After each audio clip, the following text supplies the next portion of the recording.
So ladies and gentlemen, without wasting much time, I'd like to welcome you all to an evening of fun, laughter and great humour. Anuvab, the stage is all yours. I'd like to request all of you to keep your mobiles perhaps in the silent mode. Enjoy the evening, the bar is open and the night is yet young. Thank you, Anuvab. Hello. Thank you, ma'am. Thank you for that lovely introduction. I did not realize that my mother would send in complaints to a public forum in front of hundreds of people rather than just mention it to me. This is so nice to see such a large audience. If you'd like to come further in front, if there is place, please do. I don't pick on anyone. I think the government of India does that for you. I think you can come in front and have a wonderful time. My name is Anuvab. This is my second time at the Bengal Club. I always love coming back to the Bengal Club because no one told you the British left. Tumhare paas khabar nahi gaya. You're saying, hey, Modi take. Where is Viceroy Mountbatten? It is a lovely to be here. I thought at Bengal Club, I would dress up for you. I would wear good outfits. This is the best I could manage. I look like an ICICI relationship manager.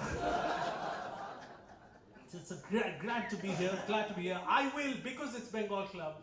By the way, I have a complaint. Bengal Club. I don't think Lord Macaulay knows what you've done to his house. You have suitably ruined it. Well done. Actually, Lord Macaulay would have many complaints. One of which is, what is an Indian person doing in number 10 Downing Street? He'd have many complaints. We'll get there. I'll talk about Britain in a bit, but because this is Calcutta, I want to spend a bit of time talking about Calcutta. And in the second half, we'll talk about Britain. But before I do that, I have to tell you, some of the show is going to be like this. It will be told in a fake British accent. And it is not my fault. I grew up in Calcutta where these things were encouraged. Everyone told us English bolo. And so that is why I'm a product of such schooling, which is why I'm going to sound like a love child of Shashi Tharoor and Karan Thapar. English bolo, properly, English bolo. So the whole show is going to sound like I'm auditioning for Lagan. Nobody else speaks like this except people in this club and the generations you have spawned. Rest of India are proudly speaking in Hindi, saying, "Kya ho raha hai, bro?" not listening to us. But I love this. At least it lives here in nostalgia. I have to ask, because it's Calcutta, I think we should spend a little bit of time talking about our great city. Any Bengalis in the audience? Why are you already laughing? I've only inquired if there are any Bengalis in the audience. As you probably are aware, I am Bengali, and I've mentioned this many times before. We're not a warrior people. We are not silence. We don't start out picking fights. We're not an aggressive, fighty sort of people. As a Bengali, if that gentleman, if he ran off with my wife, I would say, you've run off with my wife. As a Bengali, you think I can't do anything. I'll come over there and I'll write a poem. If you marry her, I might even write a song. I will destroy you with a verse and a slight gesture. But we're proud as Bengalis. We're proud. We can do things that nobody else can do. I mean, that is very unique to us. Are there any Sindhis in the audience? Of course you're here. It's free. Where else will you be?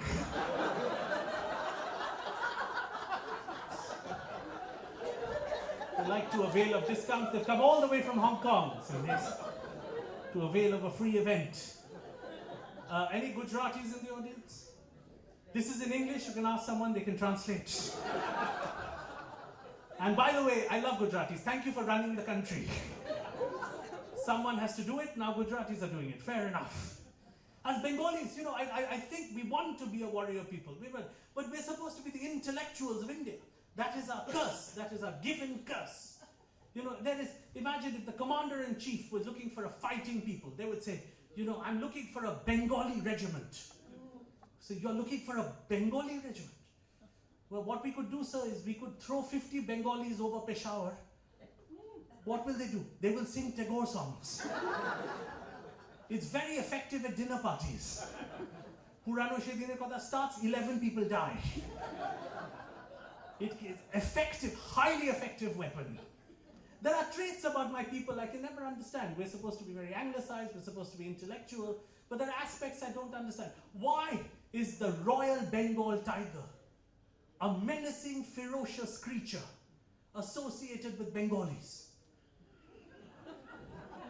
A man-eating, ferocious tiger. If there was a Royal Bengal tiger, he would not be eating people going, ah! He would be hiding behind a tree, wearing a cravat, with a gin in his hand, saying, Chole gache, bagda chole gache. Suresh? No, I can't. I'm at a dinner party. I can't go. We're not, we're supposed to be, we're intellectual people. I don't know why people make us do various things. We've given you so many Nobel Prizes. I don't know what more people want from Bengalis. It's very difficult. I'll give you a very, I like talking about old politics more than new politics. I'll give an example of the Bengali character, of a great Bengali character, which made me very proud. Years ago when the Bofors scandal happened, many years ago, Bofors scandal happened. Back then, people were talking about corruption, and they were saying vast amounts of corruption, accused. And the numbers were coming out, and there were Punjabi people there, Sindhi people there, and the amounts of corruption were proper for 1985. Proper amounts. They said, oh, Sindhi person accused of 50 crores, 30 crores. That time these were loads of money.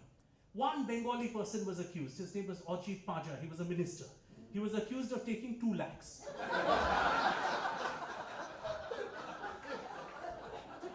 Just take the bribe. You are just embarrassing us in front of the rest of India. Just take the bribe. There is something defining about the Bengali character. No, koto. That's not a distinguishable amount. It is a very small amount. The Bengali character. The other thing that I think defines the Bengali character is the Tagore poem where the mind is without fear. I think that poem sums up the Bengali character. Because it says where the mind is without fear, where the head is held high, and the poem carries on. Where this happens, that happens, another thing happens. When freedoms are achieved, when people are equal, 14, 15 things happen.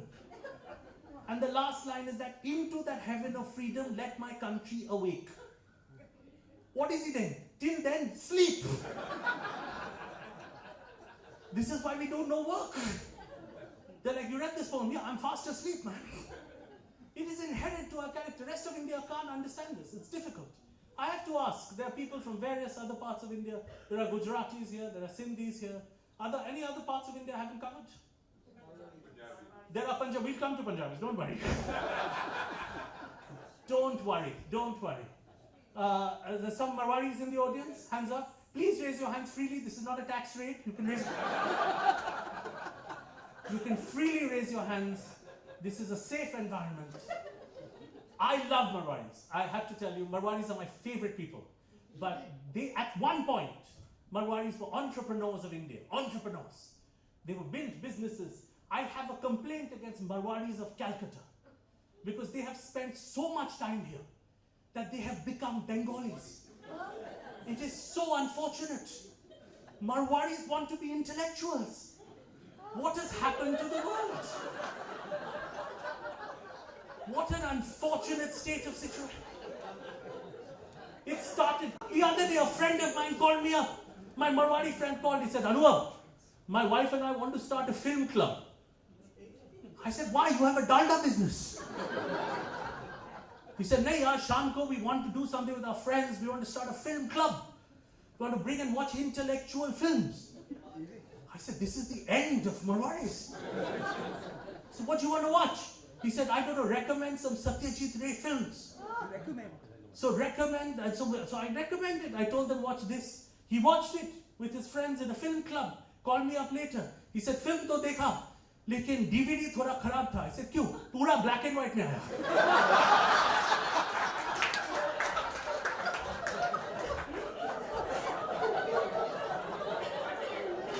I said, black and white mein tha. And And then him being Marwari says, Satyajit, take a phone lagana. Koi color print hai, bhijwa dega. With the great answer, how much will it cost? I said, how much will it cost to bring Ray back from the dead? Quite a lot of money. I am very fond of Marwaris. I'm very fond of them. Many of you are aware of this. It's the good thing about doing a show at this club is I feel like I'm doing a show for my dad's friends or something. I have to be careful rather than when I do it for strangers.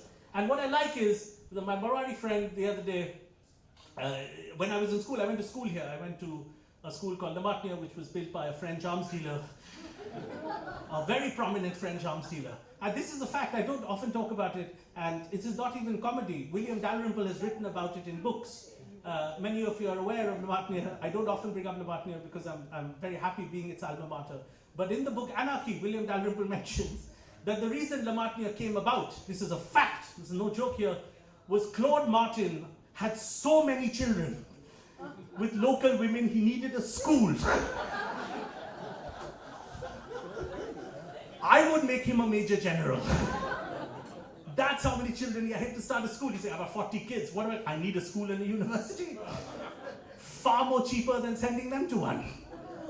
So I went to school here, and my school was very divided, very cosmopolitan. There were Punjabis, there were lots of very, very bright Marwari people in my school.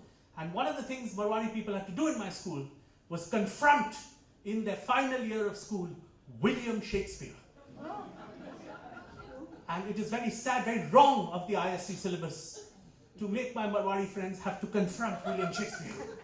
Because one of my dear friends, I will not name him, he's probably in the audience, came up to me, but actually he's my friend, so he probably failed in life, he's probably not here now. Came up to me and he said, Anuvab, ye kal exam hai. I said, hai? ISC exam, English literature. I said, हाँ. इसमें ये जो play है, Hamlet. I said, हाँ, William Shakespeare का Hamlet, हाँ. तू मुझे मोटा मोटा समझा दे. I said, you haven't read Hamlet? He said, nahi, nahi. I said, why have you not read Hamlet? He said, see, my family is in the ball bearing business. We have the monopoly supply of ball bearing in Northeast India. When will I need Hamlet? When will I go into a negotiation with another ball bearing guy and tell him to be or not to be? That is the ball bearing question. So he said, I told him, tu kuch nahi padha? He said, maine nahi padha. I said, so you know nothing about it? He said, nothing. He said, just give me a short summary. I said, okay. So I tried to tell him in Hindi, told my friend, Dekh, एक राजा है, Denmark में एक राजा है, उसका एक बेटा है, और राजा का अंकल उसका मर्डर कर देता है. And he immediately got it. He said, I understand this. Marwari family dispute. And then he said, did Shakespeare steal this from the Bajorias? I said, I don't know. You have to ask William Shakespeare. So thank you, Marwaris. I'm very touched that you're here. They're very, very close. Very lovely people. What other communities have I not mentioned? UP, excellent people from UP and Bihar that are here. I hope you've left your guns outside. The club has a strict rule around weaponry. I like UP. UP is a good state. Every time a minister goes to UP to do a road inauguration, he goes by helicopter. I find that quite interesting. Any Malayalis here? Anyone? I'm a god Sasudran. Okay, now you're just Madam, you're just throwing out random things. Which may or may not be connected to the show. Now it is actually feeling like a parents' party. People are throwing out arbitrary, unconnected things. I was in Cochin for a show. I love Kerala. I think one of my favorite parts of India, Kerala. Those people, rest of the country, Modi is saying vegetarian, don't speak English. Kerala is just eating beef all day. I love Kerala. Vasco da Gama came to Kerala, got an Ayurvedic massage, never left. Changed the history of India.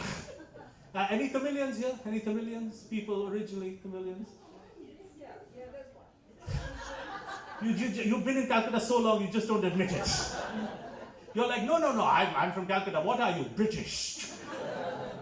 I like Tamilians, sir. Very good people. They give India the cleverest people India's ever had and the craziest people India's ever had.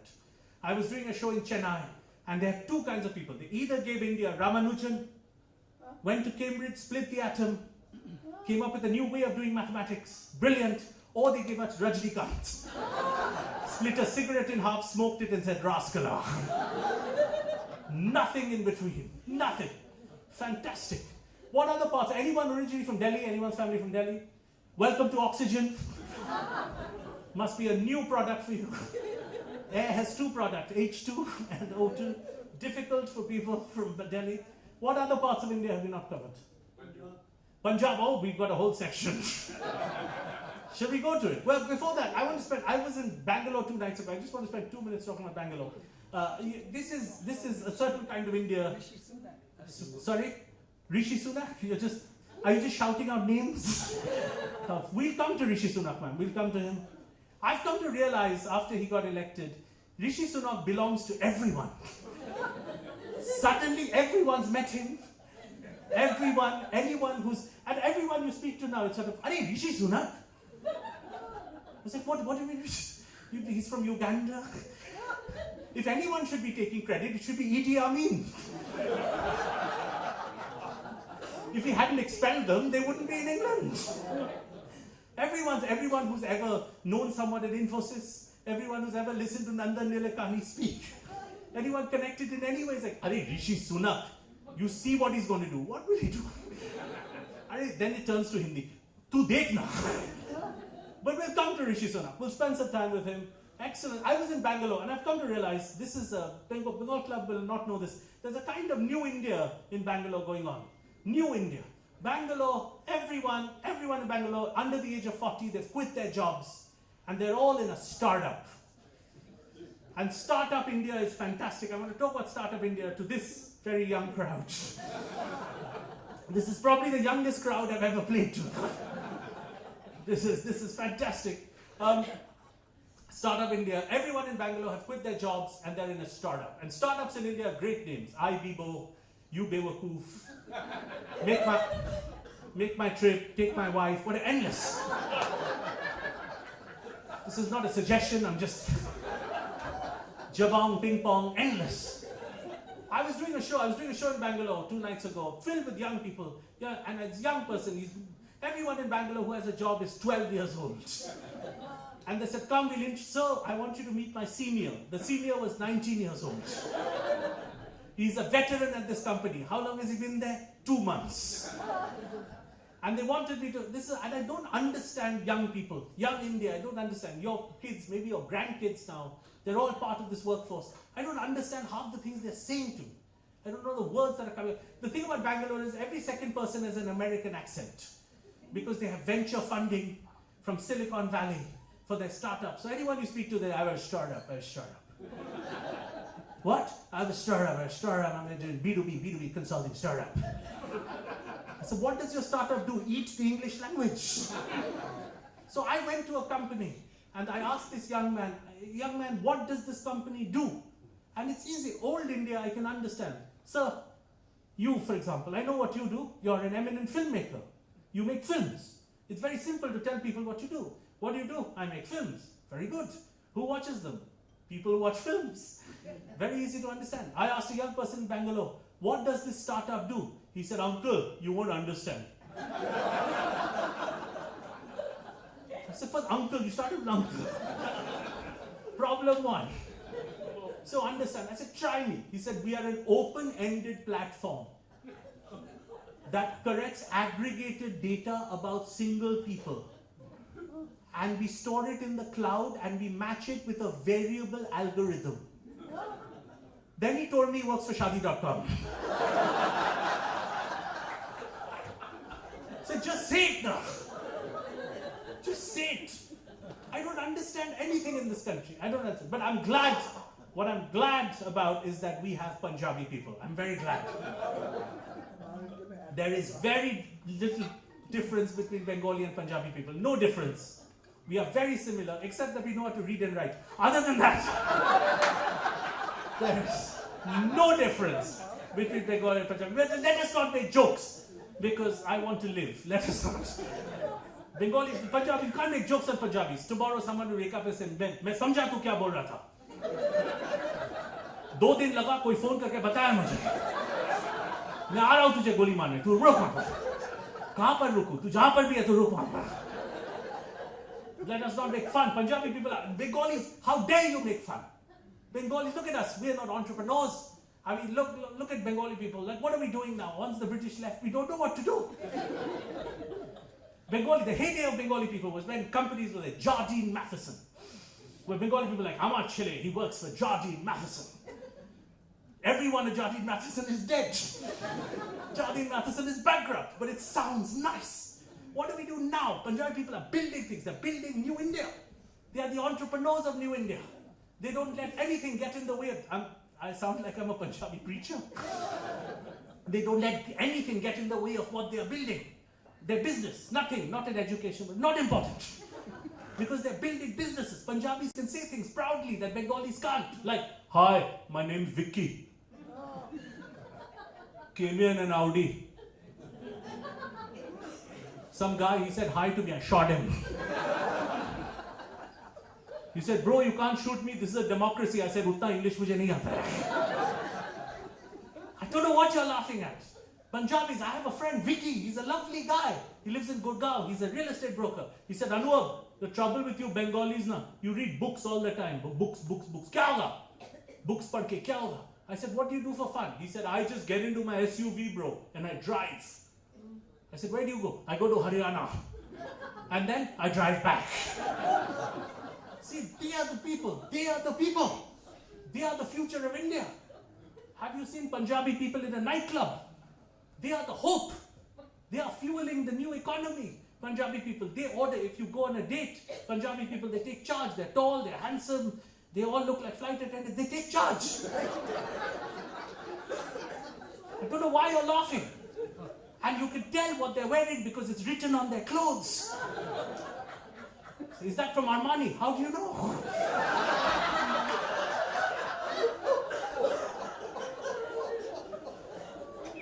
I forgot to write things in my clothes. Why are you laughing? You know how much that costs? Bengalis are laughing. You know what? It costs a lot of money. Bengalis, we have no money. We don't also have a hoarding, but we don't have any money. So you see them in a nightclub, they take charge. Punjabi people, they order. They're like, hello, I'll have a whiskey coke. And this lady, I'll order for her because I'm a man. And she will have this Brazilian drink. This Brazil se ye jo hai na, Kaiparos, Kaiper. Jo bhi hai, lekhe aaye.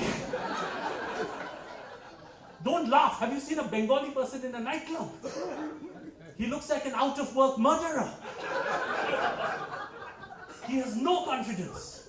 See, a Bengali person in a nightclub, he says, hello, my name is Aloysius Dattagupta. I'm doing a PhD in astrophysics with a specialization in nebulae. Oh, what is nebulae? Good question. It is a cluster of stars in the Andromeda galaxy.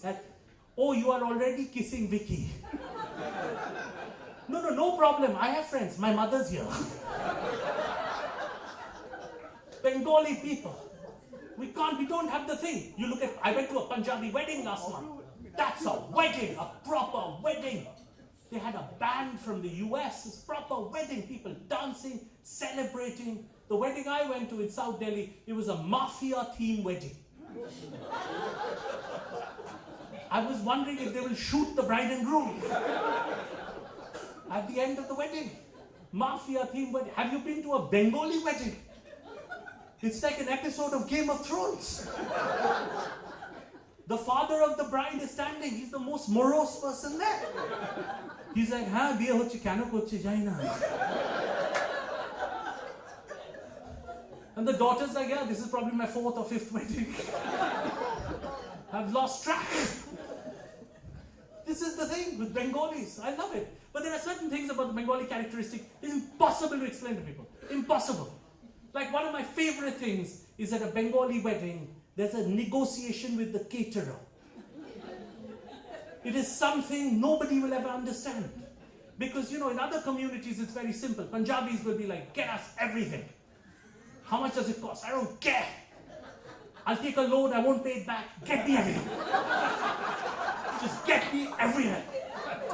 It's my one child's wedding. It's gonna be crazy. Brian Adams is gonna come down, he's gonna die. You know, South Indians were like, great. We'll have a maths test type wedding. Everyone will be solving differential equations. Bengali weddings, we'll negotiate but with no leverage. We sit with the caterer and we'll say things like, and the caterer will say, prawn lagbe. And the person doesn't want prawn but also wants prawn. It's a conundrum. So he'll say, prawn ta chhara biye hobe ki kore. What a philosophical line. How will my son marry without prawn? If the caterer is not Bengali, he'll shoot himself. If it's a Punjabi caterer, he's like, आदमी से शादी करे, crustacean से शादी करे. ये क्या शादी हो रही है? It's difficult. It is difficult. But you know, we are a diverse country. We're a diverse country. And I should spend a couple of minutes talking about, you know, something I can't talk about anywhere else, which is club culture. I can't talk about clubs because who else is interested apart from this room? And that's the great thing about clubs, is that Calcutta, it's the center of your social life. Other cities have things that you can go to. Calcutta, we only go to clubs and see each other and then we die. It's a fantastic social life. And I love clubs because clubs don't exist anymore. My two favorite things about clubs, my absolute favorite thing about clubs is that usually a lot of your kids are abroad. This is a thing I've observed. A lot of children are abroad. They all come down in Christmas and New Year's. And they don't come for 3 years or 4 years. And then they come to the club. And then they meet the bartender or the head waiter. And the father will say, Dekha, Baba aaya 3 saal New York se. 3 saal baad Baba aaya. And then the waiter has completely forgotten. Because the 3 years later, the guy's become fat, he's old. And so the waiter has 2 or 3 standard lines. My favorite lines are, "Ha, Baba kitna chota tha, bada ho gaya." What a superb line! He's ready for any eventuality. He's practiced that line at home. He's got 3 lines. "Arey Baba ko tab dekha tha, ab dekh raha hu." Brilliant line. You've covered all your bases. Such a good line. My second favorite thing at clubs is when people apply for membership. We're all guilty of this. The committee will ask you, why do you want to be a member of a club? And the answer always is, the young person will say, you know, I grew up at this club. Which is a terrible answer. Because the committee should tell that person, go get a job. Earn a living, do something in the world. If you're growing up in this club, you're a wastrel. What have you done with your life? I love clubs. It's my favorite. This club is originally Macaulay's house. And there are only, I think you know this about your club. There are 2 paintings of Arthur Wellesley in the world that were painted by Joshua Reynolds. One is upstairs, one is in Buckingham Palace. There are 2 paintings of Arthur Wellesley. Arthur Wellesley, lovely fellow, came here, conquered India, built Raj Bhavan, lived here for a little while. 2 of them only exist in 2 places. And this is the thing. And given we're not allowed in Buckingham Palace, actually now we are allowed in Buckingham Palace. The only other painting sits here. I love club culture. I love it. But before I leave, there's something that came out of club culture in the 1980s that is one of my favorite things. I grew up in Calcutta in the 1980s, where it was a very anglicized city. Now we live in a very different India. We live in Modi's India. And Hindi is very cool now. It's a Hindi, sab kuch Hindi. Cool. I grew up when there was a superiority complex with how you spoke English. And when I grew up in India, any Indian parent would always tell you, it doesn't matter what else you do, speak English properly. If you want to get a job, speak English properly. Basically, you have to speak English like mid-sentence, someone has shoved a javelin up your ass. How are you? I'm very well, thank you. Kya ho raha? Thoda rehne do, main enjoy kar raha hu. Everyone had to speak English like that. And in that India, if you spoke English like that, anyone would give you a job. Anyone. You went into any office, tea, jute, computers, doesn't matter. You come in, you're like, Mr. Bhattacharya, say something. I have legs. You're hired. They go from my hips to the ground. Fantastic. When can you start? In that India, anyone spoke Hindi, you were disqualified. You were considered a driver. No matter who. Albert Einstein could have lived in 1980s Calcutta. And he could have said, sir, मुझे लगता है time and space relative है. और दोनों एक impossible continuum में चल रहा है. और वो मैं measure कर रहा हूँ एक formula से E equal to MC square. Someone say, चुप, गाड़ी चलाओ. ये साहब से सीखो. ये साहब क्या बोल रहा है? I have legs. सीखो. Now that India is gone now. And to that India, England was very central, very central. That all changed in the 1990s once Karan Johar showed up in London. Looked at all the palaces and said, hire karo or nacho. So every single British palace or castle is now etched in our memory from 1990 as a place of a Bollywood film. I went with my little nephew. I took him to Blenheim Palace, home of Winston Churchill. It's where he was born. I took my little nephew and I said, see, this is Blenheim Palace. This is where Winston Churchill was born. And he said, no, the rubbish. What? Winston Churchill. This is Kajol's hostel. I saw it in K3G, K49. To the square root of 2. So it's different now. England is different.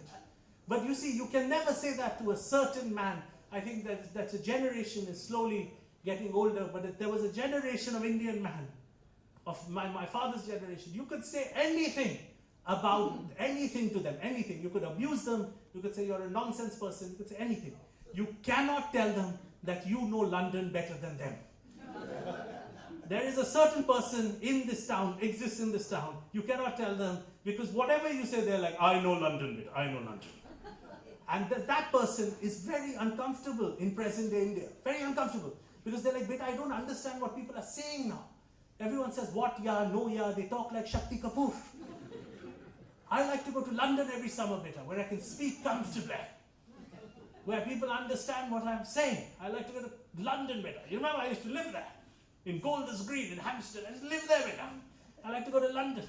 And you don't want to discourage that person. And you don't want to tell them that London is now the capital of Bangladesh. You don't want to discourage, you want to encourage that person. You said, uncle, yes, of course, you must go. And that uncle goes to London, the old colonial uncle from all over India. That generation of person. He goes to London. Say, beta, finally I'm free, beta. I'm in London in the summer, in the Hyde Park. I'm loving this. This is fantastic. Finally I get to speak English properly, beta. It's not like Calcutta, which has just become terrible, speaking Hindi in malls. And he goes to London, meets a young person, says, hello, young person. Can you tell me how I can get to the British Museum? Because as you can see, I've got a javelin with me. And he meets a young English person, and young English person, 22, young English person says, no problem, you're looking for a British Museum, what you do, you go straight, right?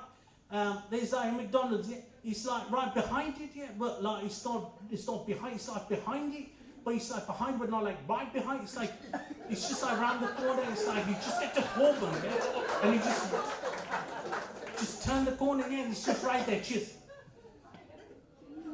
And then that uncle says what all Indian uncles say. Yes, a cabaret.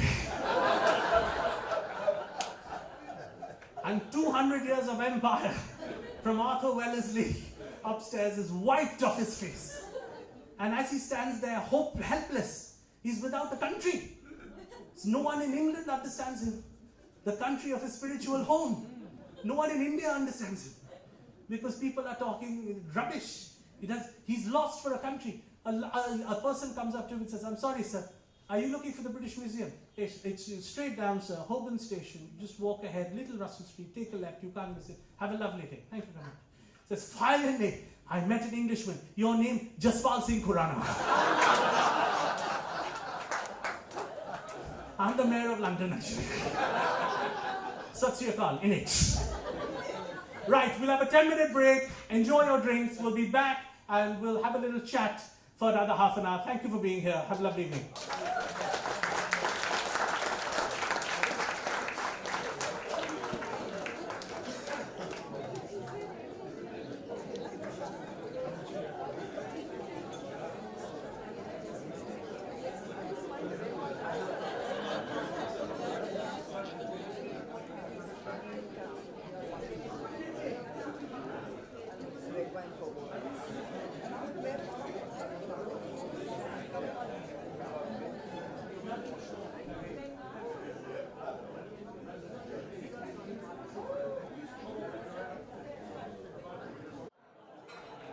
Welcome back. See, now you're clapping because you're drunk. You're not clapping because you like the comedy. You're clapping because you've had a drink, you've had 40 minutes of comedy. So you're quite happy. First half, are there any parts of India I didn't cover? Kashmir. Too good looking. Most Kashmiri men are so good. They want to separate because they're so handsome compared to the rest of us. Any other parts of India we didn't cover? Bombay. I don't know, you know, Bombay, it's my favorite thing about Bombay right now, that's been going on last few years. I lived there part of the year. My favorite thing is that all the old bungalows are broken and they have high rises now in Bombay.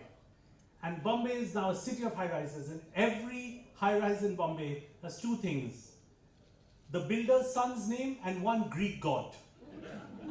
Every building in Bombay is Rajiv Hercules, Sudhir Zeus. Imagine if you're going past a building and someone says Sudhir Zeus. Zeus is the Greek god of gods. He's looking at himself saying, what am I doing in Sakinaka? I'm the Greek, and I've noticed this in Calcutta as well. Builders, I guess, Calcutta city of old mansions, lots of old fantastic mansions, lots of people want to break them and make big centers where you can buy gujia, that kind of thing, which is lovely, or towers, Atlantis, etc. But my favorite things with that is the ads that they do to lure the wealthy of Calcutta into selling their bungalows and buying those flats. I'm very fond of those names. Like in Bombay, there's a building coming up near me called Oberoi Splendora. And the ad for that is an address so exclusive, we will not give it to you. So what if I want to buy? We won't give it to you only. But then what will I pay the money? We keep the money, we won't give it to you. There was a guy, I don't know, he was slightly famous for a while. His name was Donald Trump. And I don't know what you're laughing at. He's building a building in Calcutta. There's a massive building in Calcutta. And about 3 weeks ago, there was an ad I saw in the Telegraph, because I don't think they've sold all the flats. I think they're advertising to sell flats. And one of the ads said, a flat for Calcutta's creme de la creme de la creme. Now my English is not very good, obviously. I've heard of creme de la creme, cream of the cream. What is creme de la creme de la creme? The cream of the cream of the cream. That's just milk. This is, now you're specifying the kind of milk. This is what I love about doing shows in Calcutta. He's like, any milk to show me now. I told him what kind of milk. Skim milk. Someone's giving other suggestion. Can you imagine? Someone says, yeah, I bought the penthouse. What is that? Kulfi. But all over Calcutta now, there's another ad I saw for a new building that's coming up in Alipur. And it said, after a long day, the millionaires of Calcutta can drive their Mercedes straight into their private pool.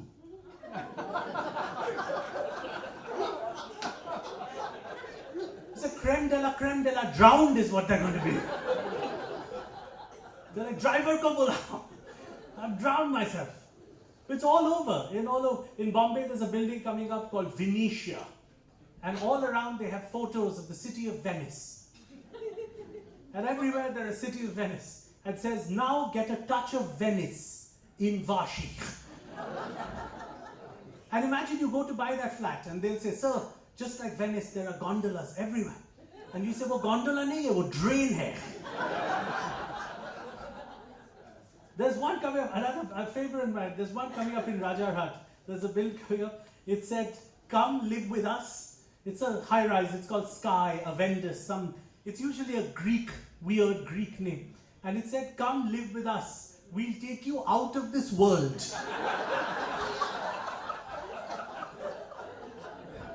You bought a flat, then they came and shot me.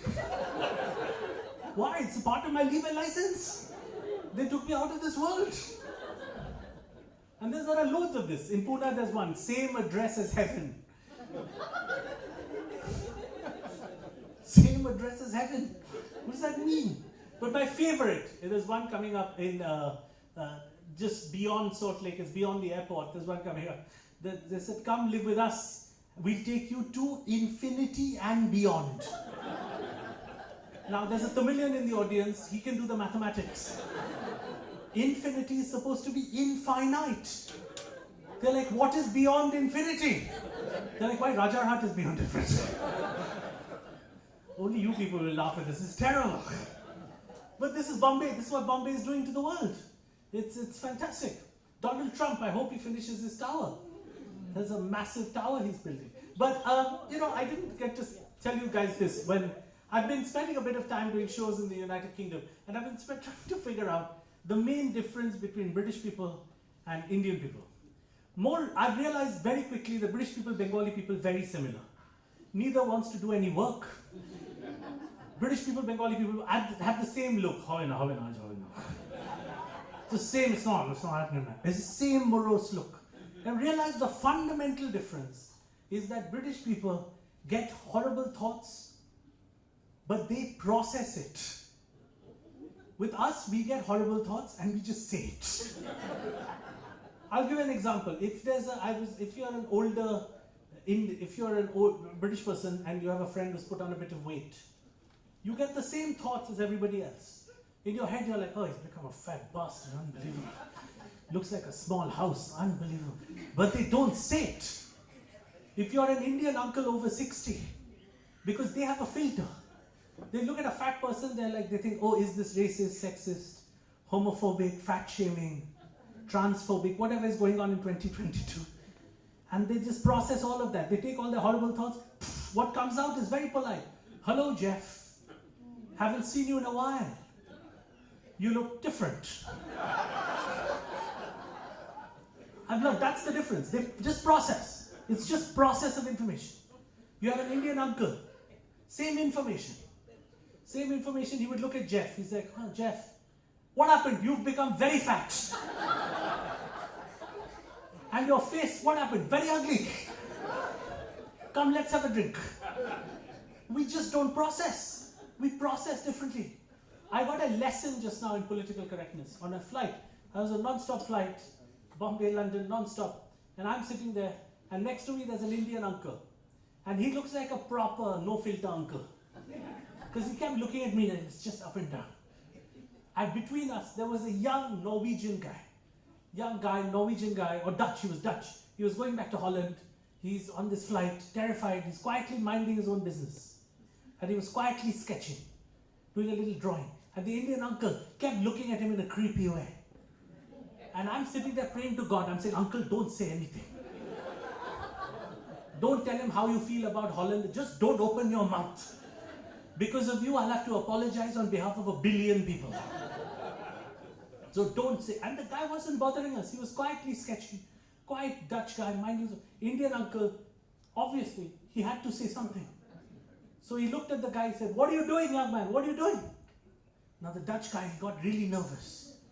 He's a European guy. He hasn't spoken to anyone he hasn't been introduced to. He doesn't know how to do it. So he blurted out. He said, oh, I'm really sorry. My name is Lucas. I'm a graphic novelist. I was in Mumbai for a graphic novel conference. I'm now going back to Rotterdam where I live. Fantastic European answer. No further conversation possible. This is what I like about Europeans. They don't converse, they build walls. This matter is finished, yeah?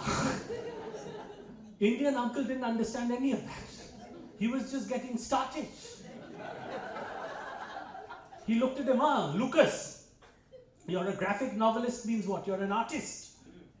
Are you homosexual? On his face. So now this Dutch guy, he looks at me. Because I'm the only other Indian person there. And he asks me, what the hell, man? As if to say, are all your people like this? So suddenly I have to think of something politically correct. Suddenly I have to save the situation. Suddenly I have to defend my whole country. Suddenly I'm Mahatma Gandhi. In C23 of economy. So I have to say something. So I look at Lucas, I say, I'm really sorry, Lucas. We are not all this rude, insulting and cruel. Seemed like a good politically correct answer. I'd use my filter. I look at his face, he's crying. He said, why would you say it? Crude, insulting, cruel. That's the cruelest thing anyone's ever said to me. I am homosexual.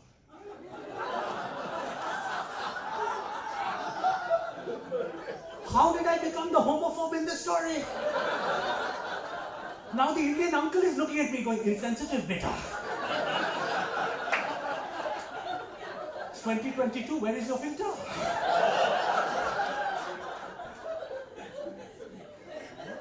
It's very dangerous. Political correctness is very dangerous. You don't know how to manage. But listen, this is another few things I don't get to talk about much, which is Calcutta. I don't often get to talk about Calcutta because you live in the greatest city in the world. For all the wrong reasons. We live in the greatest city in the world. I cannot explain the city. I try to explain the city to people in Bombay, they don't understand. People in the UK, they don't understand. It's not possible. There is no city like this. Today I went to there is no city in the world where a shopkeeper is upset to see a customer. It is philosophically impossible to explain to anyone.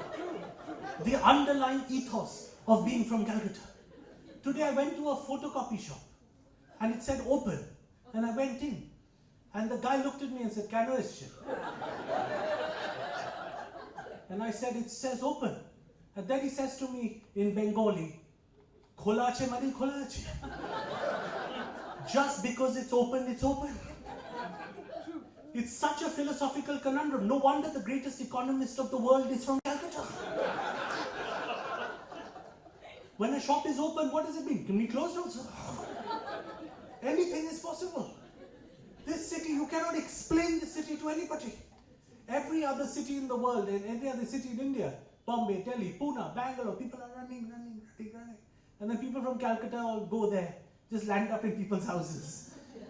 And they like they have all day to do nothing. They're like, why are you running? Why are you running? They're like, hey, we got a job, we got investments, we have stock options, we're running. To do what? That's so we can make money. So what? We can retire, and then what? Play golf. I'm doing that right now. This town is 10 steps ahead. Cannot explain this town to anyone. How is Korpo, Jitbo, Lorbo the tagline for KKR for this town? The tags, Bengalis, we've done nothing. First the British did, now the Marwaris are doing it. The Bengali tagline should be Tomra koro, ami achi. Just do it, I'm here. What more do you want from us? You're already building stuff, you do it. What'll I do? I'll translate Hamlet for you, man. What more do you want me to do? This town, everyone has an opinion. Everyone. I took an Uber. I was going to see a George Clooney film. My wife and I, we were going to see a George Clooney film. We're going in an Uber. The Uber driver asked us, what are you going to watch? What are you going to watch? I said, the George Clooney film. Rubbish film. I'm not taking you. The driver is a film critic. How can you live in this town? Everyone. And this town has another fantastic, unique thing that no town has. Every other part of India, Mukesh Ambani, he buys a steel mill and then he buys a golf course. He expands from one side of the business to another. How does it work with us? As Bengalis, we are particular. What we do is we collect ailments. You speak to any old person in Calcutta and you tell them, how's it going? Never ask. Never ask an old person in Calcutta, how are you, uncle? How are you, auntie? Very dangerous. Because it begins with, Are ki bolbo? It starts there. He's like, first I had arthritis. Now I think I also have rheumatic arthritis. And this leg is also not working. So we accumulate ailments. It is not very unique to us. It doesn't happen. But also, things that happen in this town don't happen anyway. You won an election with a rap song. You had a song called Kala Hobby. And you won an election with it. You've all forgotten, haven't you? It's so long. She's been in power so long. You've all forgotten. You won an election with a rap song. Some kid went out there and sang a rap song, Khala Hobe. Every election campaign, people are dancing. BJP wasn't ready for it. They were like, sir, hum log ready the, sab kuch ke liye. Paisa tha, sab kuch tha, sir. We had anyone we want to bribe, we can bribe, whatever. But ye log rap song leke aa gaye. What are the lyrics? Khala Hobe. Hindi mein kuch banao. Nahi hoga, sir. He cannot explain. Cannot explain. The guy who lived in this house, probably in this room, Lord Macaulay, his ghost is probably roaming around, saying, Ki korecho amar baita nei. He said, I've lived in Bengal. These people are impossible to understand. It's difficult. But look, I've talked a lot about being from Calcutta. I think I should spend a little bit of time before I leave talking about what it's like being a 45-year-old man. I'm a 45-year-old man, and after the age of 40, you become half man, half flower vase. You can't control it. It's true for Indian men. Most Indian men, we fall apart after a point. We become half man, just nachos, just nonsense. Indian women, not true. Indian women, the older they get, the more stunning they get. Deepika Padukone, 29 years old. Wahida Rahman, 82. Indian man, after a certain point, becomes Karunanidhi. Eventually, all of us, I don't know who's clapping at that,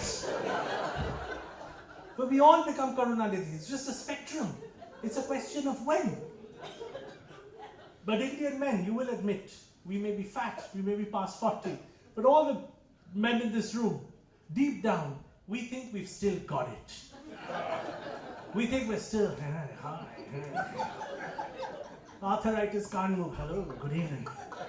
We think we're still charming. We're gigantic losers. We're not. But we think we've got it. I came to Calcutta in 2018 once for my school reunion. And they sent us an invitation for one of the special parties. And it said, come, the name of the party was Spicy Nights. And it said, come without spouses, anything can happen. What can happen? Arthritis, what can happen? My friend Rajiv, he said, Arey, Anuvab, we'll go to the party. I'll put on that t-shirt from school days. I'll impress Natasha, who used to have a crush on me. I said, but Natasha had a crush on you. Narasimha Rao was Prime Minister. He said, doesn't matter. She'll be impressed. You watch. He put on a t-shirt called Stud for the Ladies. He got a belly, he has a belly now. He tried to put it on, it tore from the back. He said, doesn't matter. She liked me for my personality. I said, that was the problem in the first place. We went to our reunion. And this lady, Natasha, is now happily married. Is the head of a bank in Hong Kong. 2 wonderful children. But my friend Rajiv, he thinks he still has a chance. He goes with his belly, he goes up. He said, hey Natasha, remember me? Rajiv this side. Natasha, very clever. She said, I'm on the other side.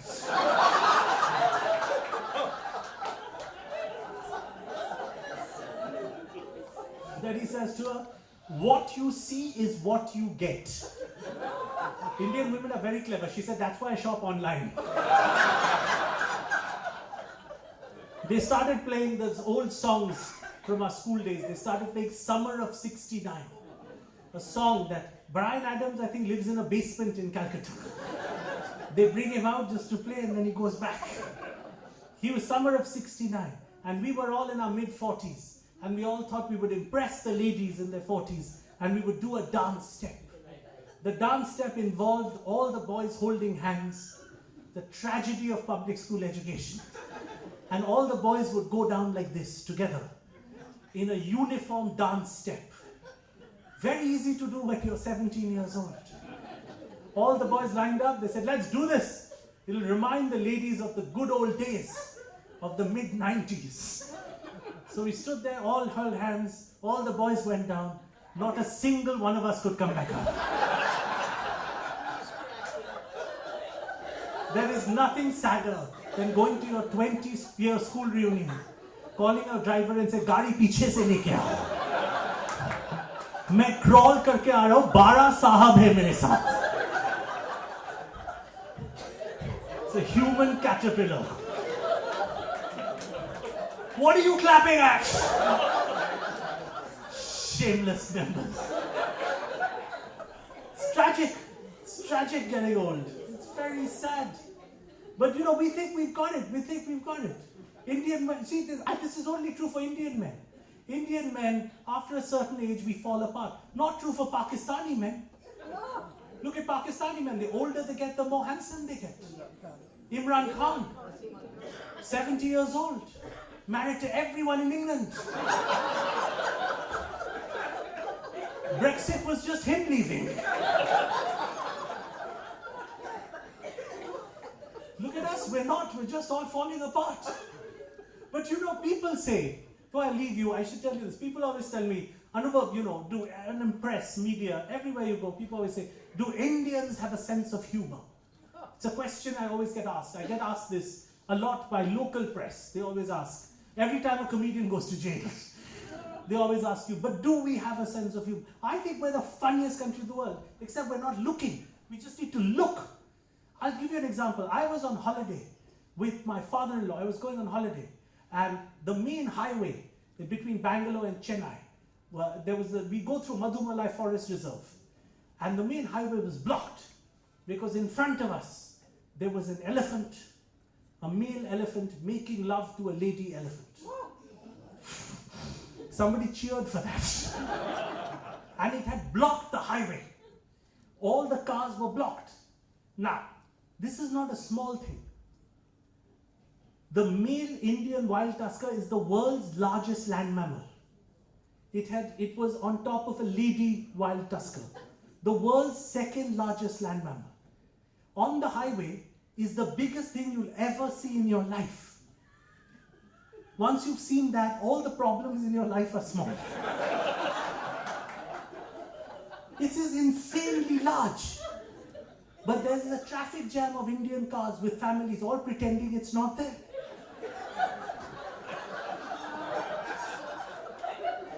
Why is there a jam? Don't know.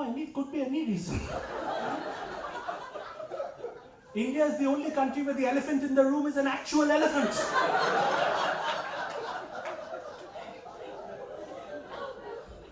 Finally, my father-in-law looked up, he looked at the elephant, he's like, oh, this, enjoy, enjoy.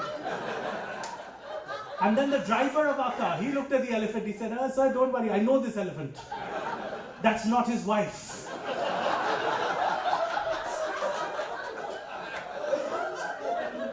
How did he know?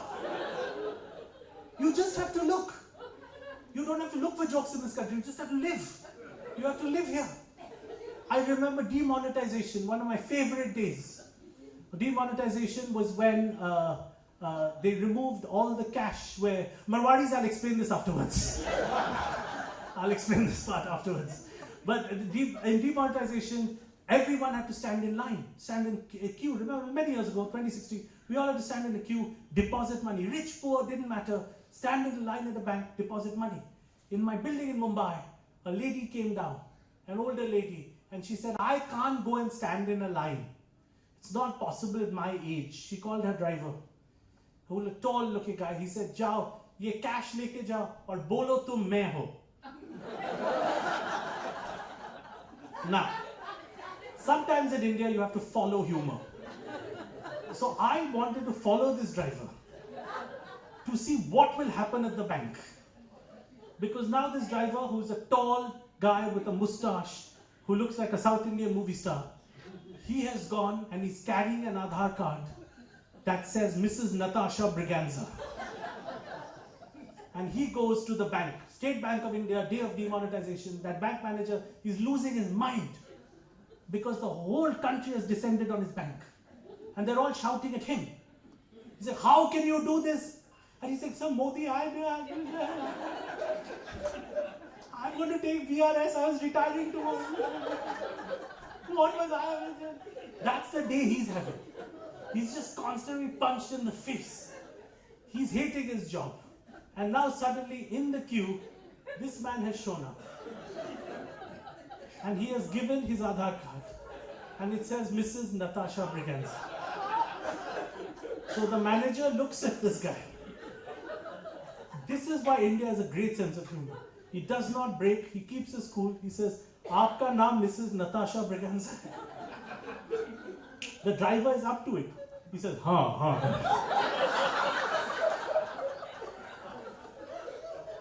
The manager is up to it also. He said, "Yahan pe likha hai housewife. Aap kab se housewife hai?"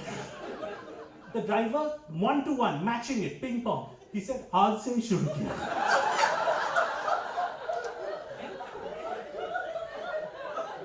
Bank manager, sharp as a nail, comes back. "How's it going?"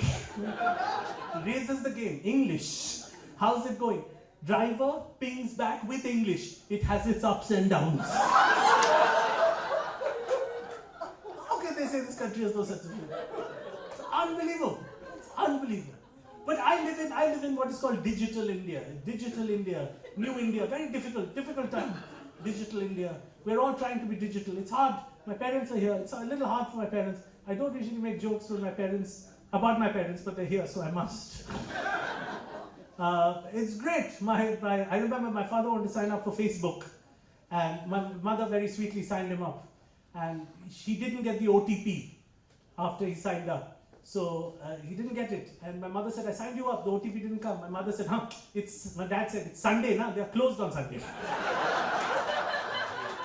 Because it was like Vaisya Bank. It's closed. They'll open on Monday. My mother very sweetly signed up for Twitter, very sweetly. I'm going to be in so much trouble for these jokes. I'm leaving very early tomorrow morning. So on Twitter, my mother signed up for Twitter. I think she followed Shah Rukh Khan. And she thought Twitter is when you follow people, you are directly friends with them. I did not correct her.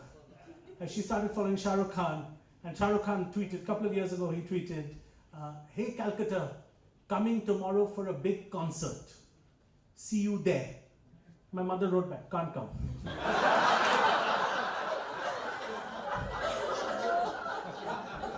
I have a Rotary meeting, I'm busy.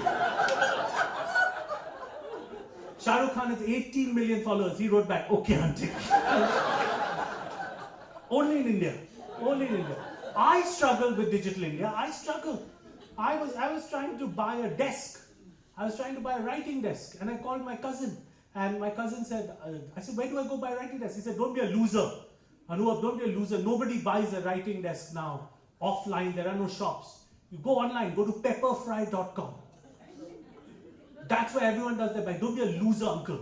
So I went to pepperfry.com, and it said, "Before we sell you this desk, see what other buyers are saying about it." They won't let you buy it. You have to see what other buyers are saying. So I clicked, and the first buyer was a guy called @CoolGuySexySingleRamesh1.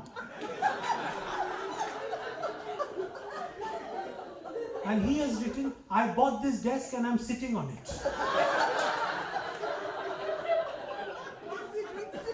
Another guy under him, Gujarati stud 14, single but willing to mingle. He writes, "You're very ugly." First guy writes, "You come outside." Somebody under that has written, "For a good massage, call this number." Somebody below that has written, "Rahul Gandhi, go to Pakistan." By now I've forgotten why I came to this website. I just want to see if those two guys will fight or become lovers. I still don't have a desk. I can't do it. I can't, it's very hard.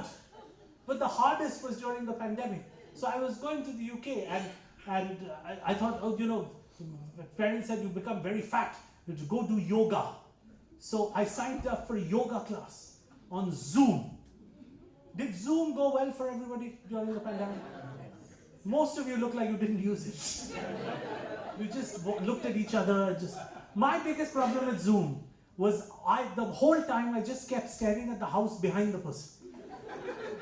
Say, how are they so rich? That's all. Zoom, I had a problem. My biggest problem with Zoom is I didn't realize how far the Zoom camera could capture in your living room. I didn't realize. I thought it got blurry after a while. So I was at the middle of the pandemic. I was in the shower, and my wife was giving a presentation on Zoom. She was presenting sales presentation to people in a number of countries. And I thought I was far enough behind. And I'd come out of the shower, I was in the towel. And I was walking. And she was on the computer. I thought I was far enough. And so I thought I'd stand there and look for a little bit. And she was in the middle talking to people in various countries. And her boss stopped the conference.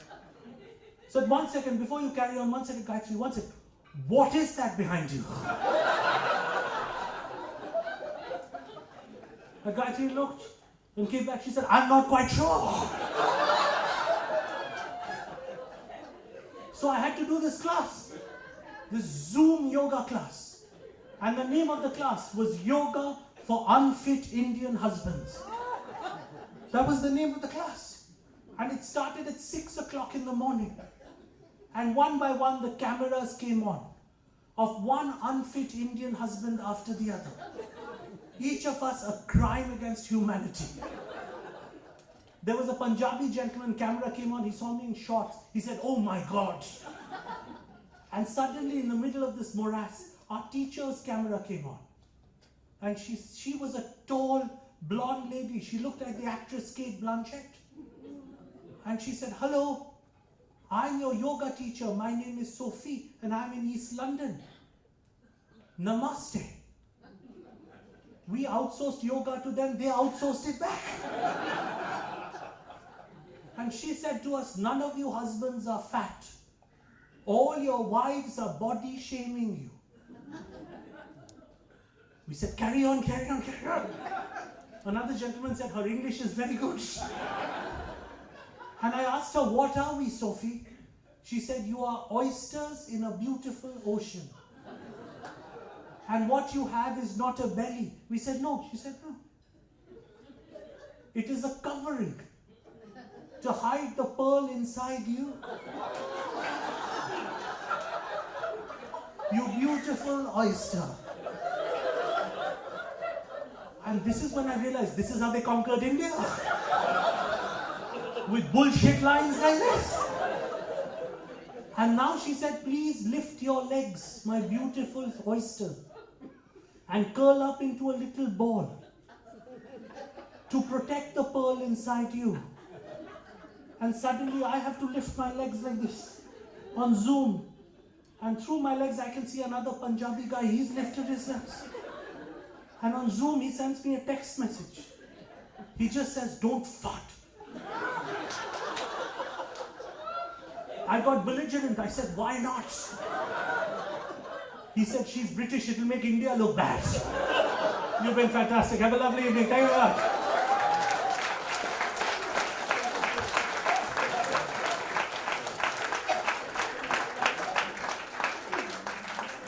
A big hand, please, for Anuvab Pal.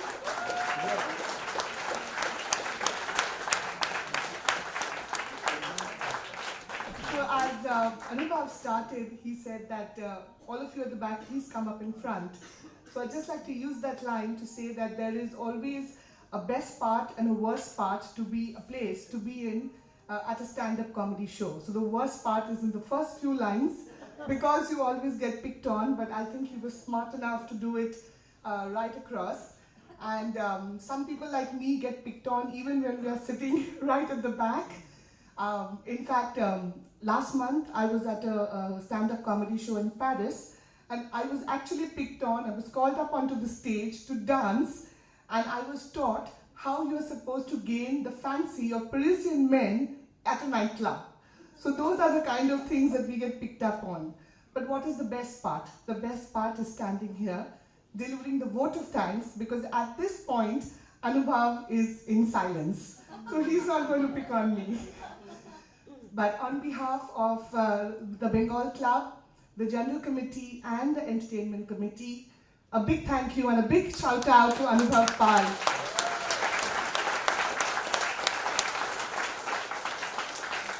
He's been fantastic, hilarious, and I would call him a gentleman's comic because he just shows us how you can do comedy without expletives and without obscenity. Thank you so much.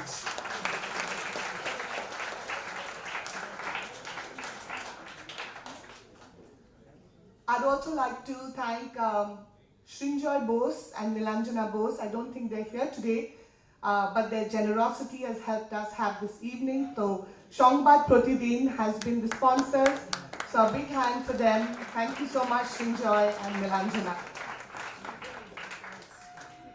Another stand-up comedian, Papa CJ, some of you would know him from Calcutta, had once said that on Zoom, you just can't do stand-up comedy because everyone is on mute, so I don't know what's going on.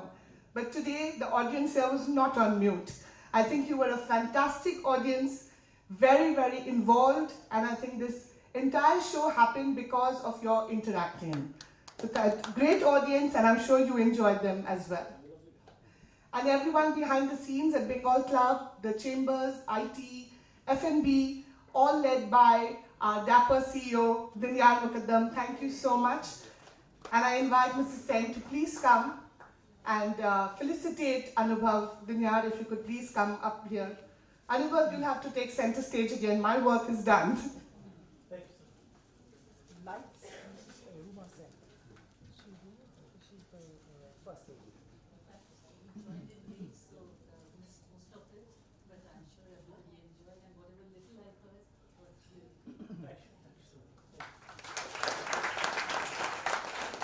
And for the rest of the evening, aperitifs and a gourmet at our famed bar and the restaurants. So please enjoy the evening and have a very good night. Bye-bye.